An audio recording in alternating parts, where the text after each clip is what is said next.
après les bêtises de mon père en montage, on a retrouvé le totem. Alors ça, c'est un totem. Alors à la base, un totem, c'est pour vénérer un dieu, entre guillemets. Et il paraît que si tu manques de respect au totem, tu vas être maudit par les dieux. Du coup, voilà, un totem. Ça, je ne sais pas ce que c'est par contre. Les genres de... On dirait pas une feuille, genre qui l'entoure. C'est ça. On dirait une espèce de grosse chenille. Oui, on dirait une chenille qui sort du sol. C'est ça. En traversant une genre de feuille. En tout cas, c'est quand même assez joli. Même, il y a un truc, c'est qu'on dirait que sa tête n'est pas symétrique à son corps. Donc quand tu regardes sa tête, elle aurait dû être comme ça. Mais elle est quand même assez jolie, c'est quand même bien pour l'endroit. Ça rajoute un peu de trucs historiques. Il y a aussi ça. Oh, papa, je pense savoir ce que c'est. C'est le reste de son corps. Je pense que c'est un ver de terre qui sort du sol. Ah, peut-être, ouais. Parce que là, c'est le reste de son corps. On dirait un genre de serpent. Ouais, il fait ça. Là, et hop, voilà, là, il fait hop. Ah, tout à fait, tout à fait. Du coup, c'est là.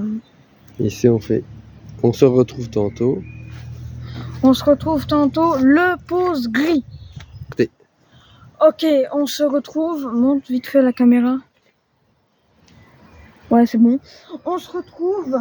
Alors, ça, c'est un genre de parcours d'équilibre où on est sur un serpent. Je vais le tester. Attends, parce que moi, je suis pas fort en équilibre. Oulala. Je me sens vraiment pas là. Tu dois regarder devant toi et pas tes pieds. Regarde plus loin que tes pieds. Là où tu veux aboutir.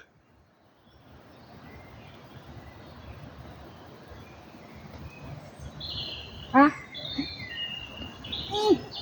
ça va être impossible. Attends, parce que en fait le problème c'est que déjà ça, je sais faire parce qu'il faut de l'équilibre. Mais le problème c'est le moment où il faut monter parce que ça, c'est pile poil le moment où je vais me péter la gueule. En plus, il faut monter. Nous laisserons ça aux internautes s'ils veulent venir l'essayer. Voilà, si vous voulez aller dans cet endroit et m'envoyer une de vos vidéos où vous réussissez ce parcours, bien joué. Mais moi, je suis éclaté au sol en équilibre. Voilà, vous me demandez de faire l'équilibre. À tantôt. Je tombe. À tantôt, pause, glisse. Hop. Ok, bonjour. Alors, ici, il y a une cabane là-bas. Alors, j'ai une théorie. Est-ce que c'est pas les hommes de Cro-Magnon avant qu'ils l'avaient faite et qu'on l'a restaurée entre guillemets comme si c'était genre une œuvre? Ou alors ma théorie est complètement fausse et c'est juste un gamin de 7 ans qui l'a fait. Les deux sont possibles. Écoutez, les deux sont possibles. Surtout que depuis tantôt j'entends des bruits qui viennent des herbes. Je me dis qu'il y a un animal, mais on voit rien depuis très longtemps. Bon, elle est par là.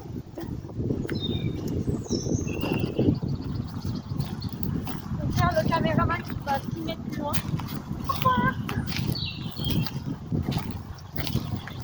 Voilà. Alors ici, du coup, ça ressemble à un genre de cabanon où à l'intérieur on peut s'installer. Peut-être. Alors, soit c'est un enfant qui l'a fait, ou un adulte, un adulte peut venir faire des cabanes. Soit en fait c'est des gens qui travaillent ici qui ont décidé de faire une genre d'idée de comment ils vivaient à l'époque. De toute façon, je suppose que c'est comme ça qu'ils vivaient à l'époque, avec des grosses cabanes en bois, ou alors qu'ils vivaient dans des grottes. Ce que nous allons voir après, du coup, parce que là on va aller voir des quoi encore? EOS. Le domaine d'EOS. Le domaine d'EOS. Alors le domaine d'EOS, les pros, vous pouvez nous dire ce que c'est. Nous on va aller voir et on va faire ensuite un détour pour revenir du coup aux grottes de Spi. On vous reprend juste après.